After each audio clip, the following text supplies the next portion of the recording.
Hi, it's Gary Ford from Tiger Hobbies Limited. Welcome to this short additional video from our last F-35 video, where I did make a script error and I thought I'd use this opportunity to look at the model aircraft that's arrived off the container of the F-35 and the Harrier in a little more detail and correct the script error. The script error was the fact that I mentioned that the operational conversion unit was 208 Squadron, and that was wrong. It is, of course, 207 Squadron. So let's have a look at the UK Lightning Force in a little bit more detail.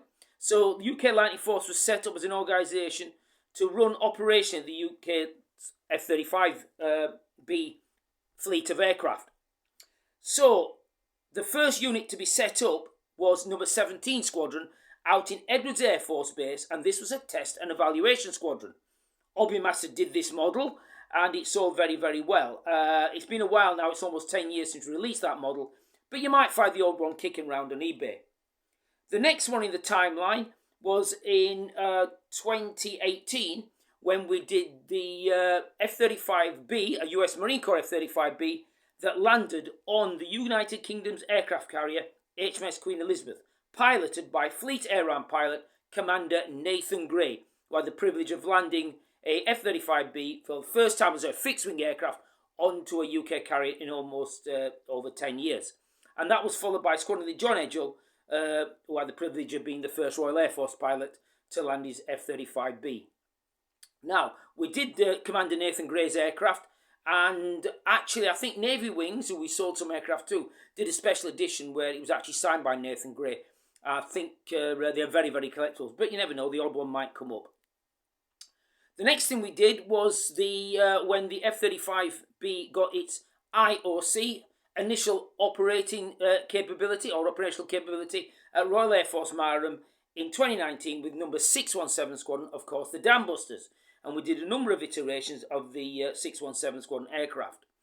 The next one we did a couple aircraft of 207 Squadron, the operational conversion unit, but this time trialling the aircraft on HMS Prince of Wales, the second UK carrier. After that, we did a 809 Squadron show aircraft, the F-35B, the Return of the Immortals. Again, that's recently sold out, so some of those should be kicking around our retailers or certainly on eBay. It was a show aircraft. They just put a large 809 Squadron Naval Air Squadron badge on the tail, but when it flies operationally, it will just have the lightning strike like all the aircraft within the United Kingdom Lightning Force. As I say, it's a joint service organisation with single service squadrons within its organisation. So the latest models that have just come into Hobbymaster about F-35B and obviously Harrier, which I'll explain a little later, are two F-35Bs, ZM161 in two versions, from Carrier Strike Group 25. Now this is the deployment of HMS Prince of Wales out to the Far East for about 8 to 9 months, and the deployment got back just before Christmas 2025.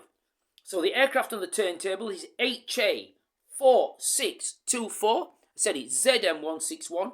This one is in total stealth mode, so it's got all its weapons in its weapon bays and it's in clean stealth configuration, which marks it out obviously as a 5th generation aircraft. I will be doing a later video on the jet generations using die-cast models to explain each jet generation in detail. Now this one's $79.99 and it's available from Tiger Hobbies or our retailers. And it also represents the aircraft that land on the Japanese aircraft carrier Kaga. So it's the first time a British military aircraft has ever landed on a Japanese aircraft carrier. I think they call it an helicopter carrier because they don't want it to be known as an aircraft carrier, but for all intents and purposes, it is. So let's have a look at the next aircraft that's come off the container. So the next aircraft on the turntable is HA4624B. It's still ZM161, but this time it's in the Beast mode. So I've got this in full open configuration, so the ducting fan bays are open, the jet nozzle is pointing down for vertical landing or short takeoff. Notice it's got weapons on the wings, so this is Beast mode, as I stated in the early video.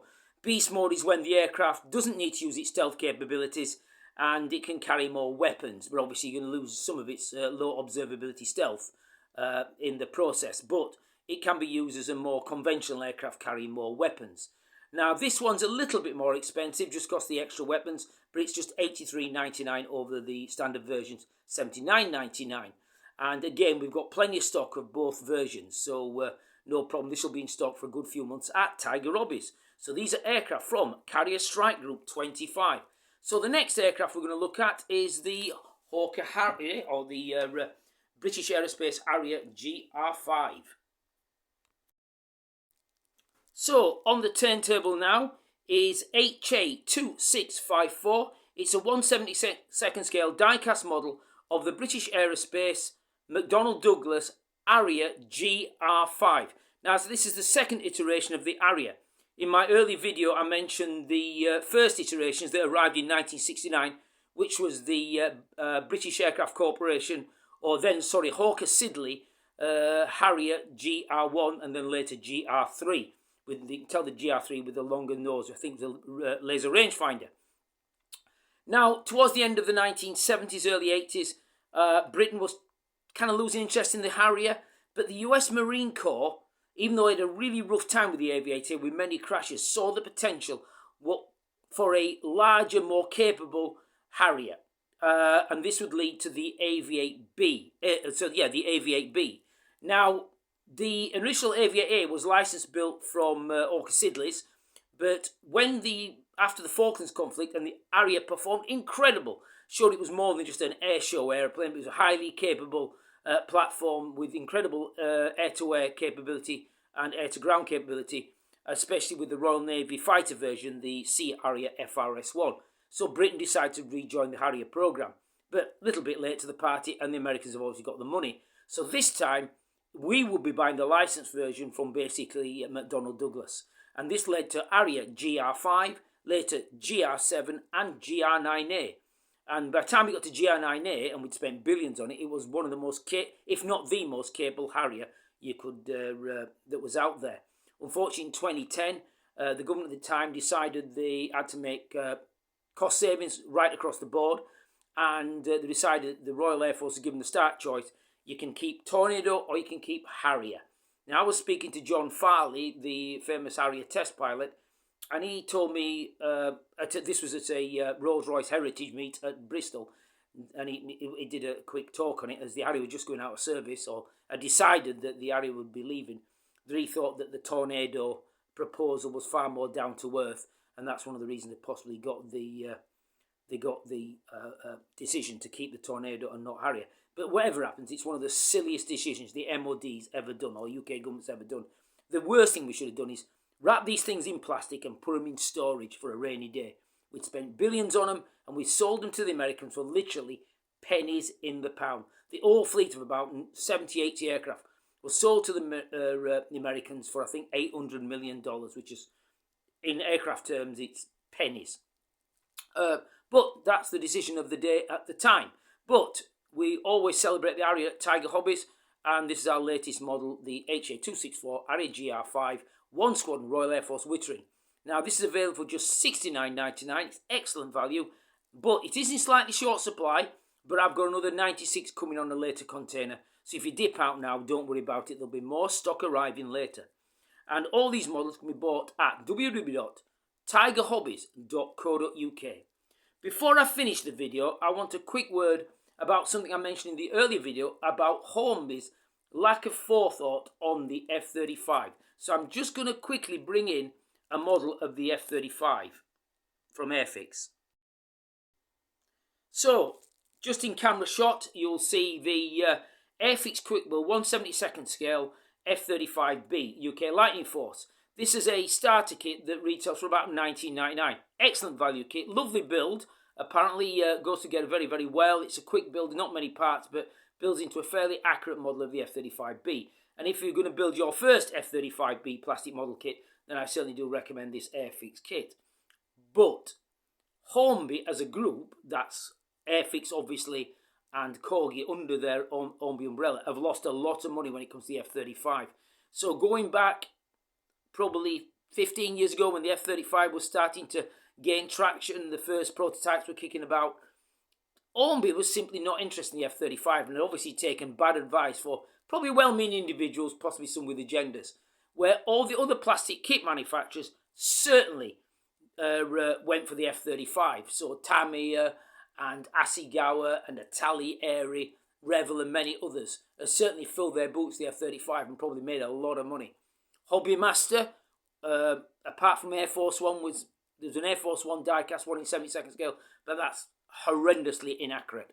But the Hobbymaster one was the first one to really push the F-35B in, or F-35 iterations A, B and C in diecast. Again, Coggy was simply not interested. I think they may have done a cheap pocket money one, but certainly not a high quality model for the general aviation collection. And I think this is a massive mistake.